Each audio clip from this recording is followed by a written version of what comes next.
un recensement des pasteurs et églises évangéliques au Bénin. C'est l'objectif de cette opération pour assainir le rang des missionnaires de Dieu. Plusieurs étapes d'un projet soutenu par le Conseil national des églises du Bénin qui n'a pour ultime objectif que d'unir les serviteurs de Dieu. Le recensement des églises, ça a plusieurs dimensions. Premièrement, ça va nous permettre à ce qu'on se connaisse. Et puis désormais au Bénin, au sein du corps évangélique, qu'il n'y ait plus de division entre les serviteurs de Dieu.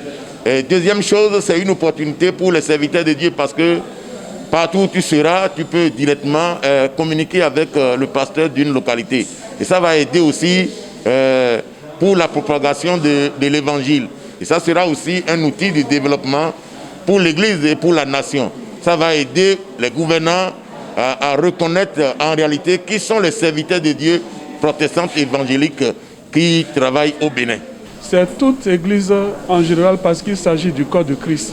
De nord au sud et de l'est à l'ouest, passant par le centre, toutes les églises sont concernées parce qu'il s'agit de recenser tous les hommes de Dieu vivant sur la terre béninoise et aussi passer à un filtrage comme mon prédécesseur, le président Adam Zemmour l'avait su dire.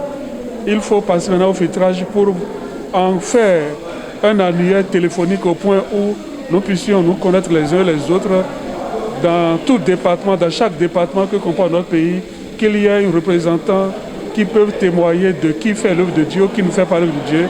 Autrement dit, la vision est que nous allons assainir le milieu évangélique ou le milieu des hommes de Dieu. Nous voulons assainir ce milieu et nous voulons également être un dans cette nation pour qu'on sache que ceux-là, ils existent et qu'ils sont en train de parler d'une même voix et d'un même esprit. Les hommes de Dieu informent que bien qu'ayant démarré depuis 3 mois sur les plateformes en ligne, l'opération recensement connaîtra son lancement officiel en juillet 2020. La journée du 25 mentionne la journée du grand recensement pour ce projet.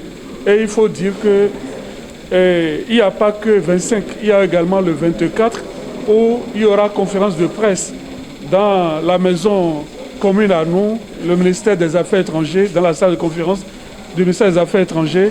Il y a d'abord cette conférence de presse et le lendemain, automatiquement, le 25, il y a la cérémonie proprement dite, la cérémonie de lancement de ce projet de recensement qui donnera droit aussi à un annuaire où tous les hommes de Dieu réellement reconnus seront dans cet annuaire et publiés sur le plan national comme international. Recensement national et d'identification des pasteurs du Bénin pour mettre ensemble les voix, faire le tri du bon grain de l'ivraie afin que le fidèle, autant au plan national qu'international, se rassure de la moralité des hommes de Dieu l'accompagnant.